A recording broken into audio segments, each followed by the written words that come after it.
So what is the number one priority in your household? Is it the kids or is it the relationship? I've seen a lot of where the parents that put the kids first. Everything is based on the kids. We can't have date night. The kids have this. The kids do everything, and they don't even go away for a weekend without the kids. Yeah, there's these terms, helicopter parents. We've got basically people who Tiger moms. overbook their schedules. A lot of times when we're talking with men, they're like, there's just not enough time. I feel worn out. We've got something this weekend. We've got to divvy it up so she can take one kid to one thing and another kid to another thing. It's just like there's a reason that men a lot of times feel like Uber drivers.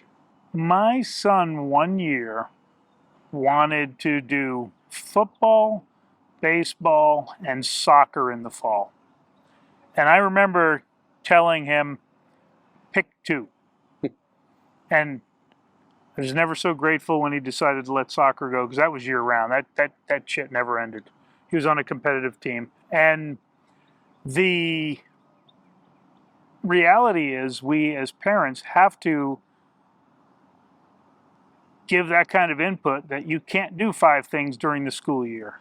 And we make our kids too busy where they can't ever just relax and be and play. And that's a great point right there. Hold on just a second. Let's stop down just a moment to let that sink in. If you're feeling exhausted, what are your kids feeling? Well, and we get so busy, we're giving little kids our phone and tablets and getting them looking at screens for hours a day instead of letting them be kids, letting them play, and because we don't have time. And well, and so then the conversation becomes, well, what about their socialization? What about having activities? What about exercise? And what about all of these things? So this kind of like starts to bleed into all of the supposed tos, right? All of the stories that we tell ourselves about how life should be or must be in order for everybody to be happy. But we just established that you're worn out and that your kids aren't actually being able to be kids. Growing up, my bike carried me so far from home. If my mom would have known, she would have stroked out. I knew what time dinner was. I knew what time I needed to be home. And as long as I was out with friends playing, nobody cared what I was doing. Right. And guess what I wasn't doing? Anything wrong. Right. I was having fun. I was being a kid. We played softball. We played football in the fall. We played stickball all the time. And we rode bikes all over the place. I had an Atari at one point. I remember Pong. I remember the Pong. And I got to be a kid. I did play Little League baseball. I played CYO basketball. There was a swim team briefly, but when you train for one type of stroke and the coach puts you in another one, you do get your parents to say, yeah, when you tell them, I don't want to do this anymore, they go, okay. But I wasn't overcommitted to a bunch of stuff. And that's important, right? So the word overcommitted, right? We have this term overserved if you go to a place that serves alcohol. And we can be overcommitted. We can be undercommitted. We can be undercommitted to ourselves, undercommitted to our relationship, undercommitted to the romance in our relationship.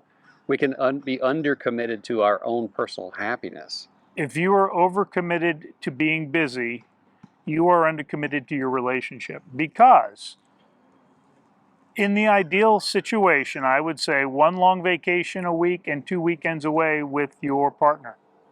That's without kids. And not everyone can afford that. I get that. But there needs to be a weekend away or two. We see men and couples go, well, we can't do date night. Bullshit. It's not a priority to you because you don't realize that it is actually killing your marriage by not having it. And by putting the kids first, and for men, I would argue it should be yourself first. Bug on the back of my neck. Yourself first, your wife next, or your partner, then the kids. Because if you have a healthy, thriving, loving relationship, who benefits the most after mom and dad? A lot of times you'll hear men say, well, we're staying together because of the kids. You're harming your kids. Okay, well, if that's true, then why not schedule date night? Why not take one or more activities off the calendar so that you're not running around wearing yourselves out, being frustrated, exasperated, exhausted?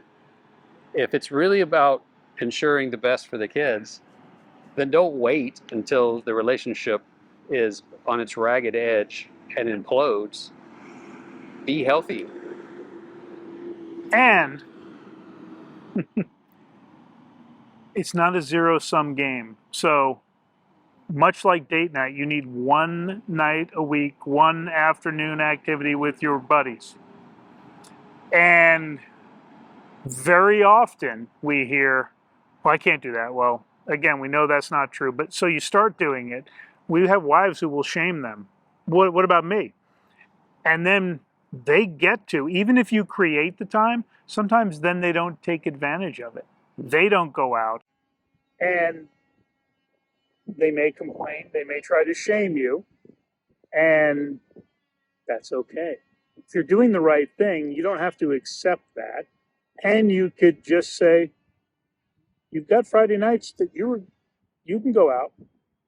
And you can just say, yes, it is nice. And just leave it at that. So I had a man, he had two daughters. So every Wednesday, I think it was date night with the wife. The next Wednesday was date night with the daughters, daddy daughter date night, then wife, then daughters. And the first handful of times, she never made plans on her night that was free. Because that was her night when he had the girls. Now, you could get frustrated, you could do all that, but what he figured out was she was busy and just not looking ahead and prioritizing herself. So what he started to do was make suggestions. On the Sunday, he goes, hey, I've got the girls on Wednesday night.